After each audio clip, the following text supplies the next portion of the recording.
आज ही Doubtnut app download करें। Doubtnut पर अपने सभी गणित, रसायन विज्ञान, भौतिक विज्ञान और जीव विज्ञान के डाउट्स का करो सफाया। बस प्रश्न की फोटो खींचो, एक ही प्रश्न को क्रॉप करो और तुरंत वीडियो सोल्यूशन पाओ। अभी डाउनलोड करें। इस क्वेश्चन में हमें गिवन है कि एक प्रक्षेप सैटेलाइट ताल यू वेग से छोड़ा जाता है पृथ्वी तल से। अधिकतम प्रास के लिए पथ के उच्चतम बिंदु पर इसका वेग क्या होगा? शून्य होगा, u/√2 होगा, u√2 होगा या u होगा, ये हमें बताना है। हमें पता है कि अधिकतम प्रास पे क्या होता है, थीटा की वैल्यू 45 डिग्री हो जाती है जब अधिकतम प्रास होता है। अब हम मान लेते हैं कि हमारा ये पृथ्वी तल था, ये हमारा पृथ्वी तल था। यहाँ से क्वेश्चन में दिया जा रहा है कि यू वेग से कोई भी एक सैटेलाइट पृथ्वी तल से छोड़ा जाता है थीटा एंगल पे। तो यहाँ से हम कह सकते हैं कि यहाँ से अगर यू वेग से इससे छोड़ा जाएगा, ये हमारा यू वेग है और ये थीटा एंगल है पृथ्वी तल से। तो यहाँ से हम देखेंगे कि अगर ये हमारा हमसे क्या क्वेश्चन पूछा गया है, अगर ये प्रक्षेप गति करेगा तो इस तरह से ये गति करेगा, फिर यहाँ से जाएगा, फिर यहाँ से वापस चला आएगा। तो हमसे इस क्वेश्चन में पूछा जा रहा है कि अधिकतम प्रास ज्ञात कीजिए। अधिकतम प्रास क्या होता है? जहाँ से चलना स्टार्ट करता है, मान लीजिए ए, और जब ये दोबारा पुनः अर्थ पे वापस आ जाता है, ये हमारा पॉइंट बी होता है। तो इनके बीच की जो अधिकतम दूरी होती है वो हमारा क्या कहलाती है? इस दूरी को हम क्या कहते हैं? ये हमारा दूरी होता है प्रास। मतलब कि क्षैतिज दिशा में जितनी भी दूरी चली गई उसको क्या कहते हैं? हम कहते हैं कि इसको हम रेंज कहते हैं, या हमारा ये होता है प्रास।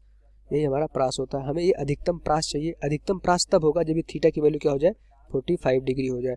तो इस केस में हमारा ये अधिकतम प्रास होता है। अगर थीटा की वैल्यू 90 हो जाएगी तो ये क्या हो जाएगा, ये पुनः ऊपर चला जाएगा। अगर थीटा की वैल्यू 0 हो जाएगी तो ये क्या होगा, एक सीधी रेखा में गति करेगा।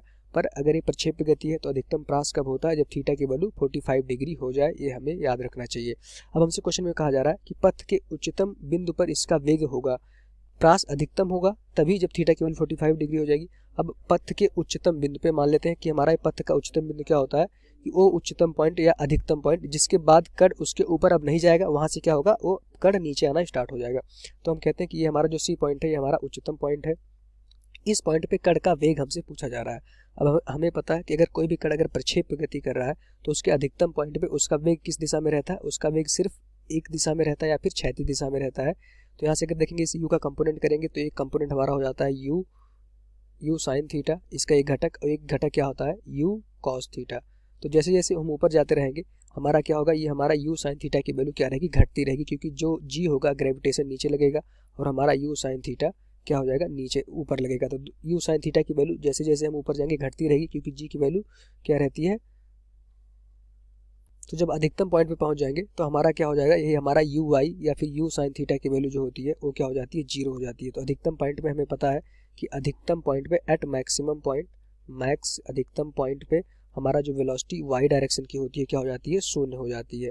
तो अधिकतम पॉइंट पे हमारा सिर्फ ये वाली वेग क्या हो जाता है, 0 हो जाता है। उसमें वेग किस दिशा में रहता है, सिर्फ एक दिशा में वेग रहता है, वो कौन सा रहता है, यू कॉस थीटा।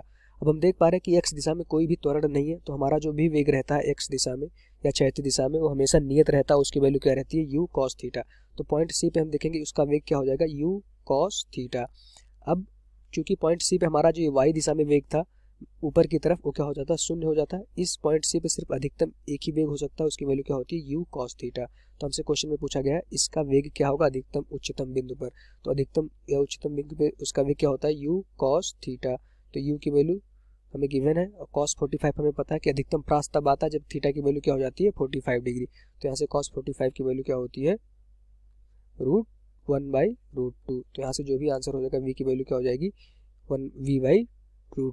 तो यहाँ से जो भी हमारा आंसर आ जाएगा v की वैल्यू क्या हो जाएगी, u/√2। अगर ऑप्शन में देखेंगे तो u/√2 ऑप्शन में हमारा ये है, तो हमारा सी ऑप्शन है। तो करेक्ट आंसर क्या हो जाएगा, u/√2। हमेशा याद रखिएगा उच्चतम पॉइंट पे हमारा जो वाई दिशा में वेलोसिटी होती है, वेग होता है, वो 0 रहता है। सिर्फ एक्स दिशा में वेग रहता है, वो भी क्या रहता है, नियत रहता है, उसकी वैल्यू क्या होती है, यू कॉस थीटा। अब अधिकतम प्रास के लिए थीटा की वैल्यू 45 डिग्री हो जाती है। तो यहाँ से थीटा की वैल्यू अगर हम 45 रखेंगे तो cos 45 की वैल्यू 1/√2 होती है, तो उसकी वैल्यू क्या हो जाएगी, u/√2। यही हमारा आंसर हो जाएगा। Thank you.